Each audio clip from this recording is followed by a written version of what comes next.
En vídeos anteriores hemos visto que hay diferentes tipos de curiosidad. Simplificándolo mucho, podríamos decir que hay dos especies diferenciadas de curiosidad. La curiosidad sorpresa, la que nos lleva a decir ante algo que nos sorprende, ¡qué curioso!, y la curiosidad búsqueda, la que nos incita a indagar, explorar, a querer saber más sobre algo que nos inquieta.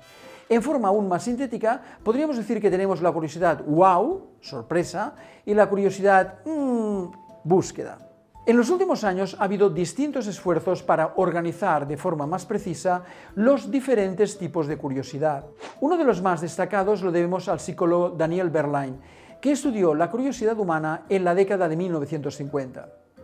Berline sigue siendo una de las figuras más importantes en el estudio de la curiosidad. Su trabajo se basó en su propuesta de distinguir entre los tipos de curiosidad más comúnmente exhibidos por humanos y también por no humanos a lo largo de dos dimensiones: la perceptual versus la epistémica y la específica versus la diversa. Para simplificar, aquí cambiaremos un poco los términos y hablaremos de la dimensión sensorial cognitiva y la dimensión diverso-específico. Las mostraremos en un gráfico donde la línea vertical es la dimensión sensorial cognitiva y la línea horizontal es la diverso-específico. La curiosidad perceptiva o sensorial se refiere a la fuerza impulsora que motiva a los organismos a buscar nuevos estímulos. Esta curiosidad disminuye con la exposición continua, o sea, cuando ves algo cada día, deja de incitar tu curiosidad. La novedad es un componente esencial de esta curiosidad sensorial.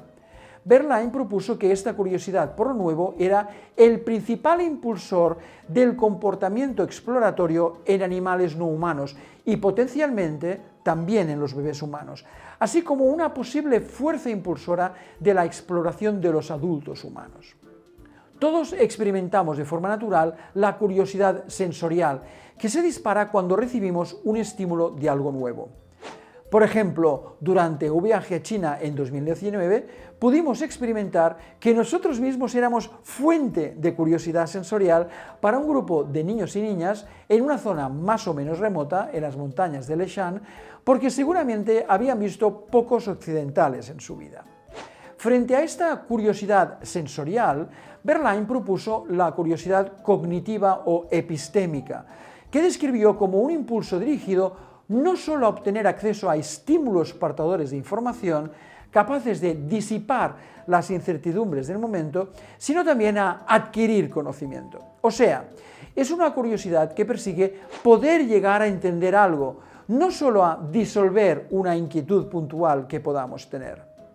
Berline describió esta curiosidad cognitiva o epistémica como predominantemente propia de los humanos.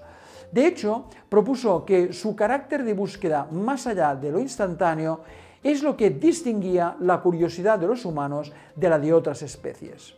Podríamos decir algo imprecisamente que la curiosidad cognitiva es una de las características que distinguen a la especie humana. La mayoría de humanos experimentan algún tipo de curiosidad cognitiva, ese deseo de conocer que describió Hobbes, diciendo la lujuria de la mente, como hemos visto en un vídeo anterior, o el apetito de conocimiento en la versión que nos aportó Kant. La segunda dimensión de la curiosidad que describió Berline tiene que ver con la especificidad informativa, o sea, con la cantidad de foco que pone el sujeto en algo que incita su curiosidad. La curiosidad específica tiene que ver con el deseo por obtener una determinada pieza de información. Por su parte, la curiosidad diversiva consiste en el deseo general de recibir un estímulo, el que sea, sin que exista un foco específico. Según Berline, esta búsqueda de estímulos, sean los que sean, serían típicos de los sujetos cuando están en un estado de aburrimiento. En el caso de los humanos, encontramos curiosidad específica cuando deseamos obtener o recordar una determinada información. Por ejemplo, ¿dónde vi ese edificio? ¿De qué iba la película que vi hace unas semanas? ¿Quién escribió Guerra y Paz? Por su parte, la curiosidad diversiva es la que experimentamos cuando buscamos algo que nos incite, que nos estimule, que nos saque del aburrimiento, o peor, del tedio o de la rutina.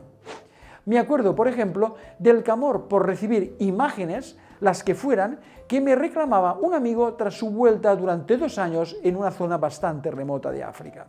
Encontramos tanto curiosidad específica como diversiva también en distintos animales.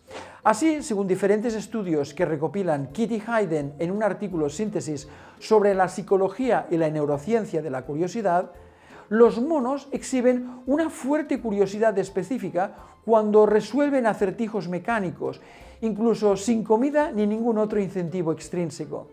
Mientras que las ratas exhiben una curiosidad diversiva cuando, sin ninguna tarea explícita, prefieren explorar secciones desconocidas de un laberinto.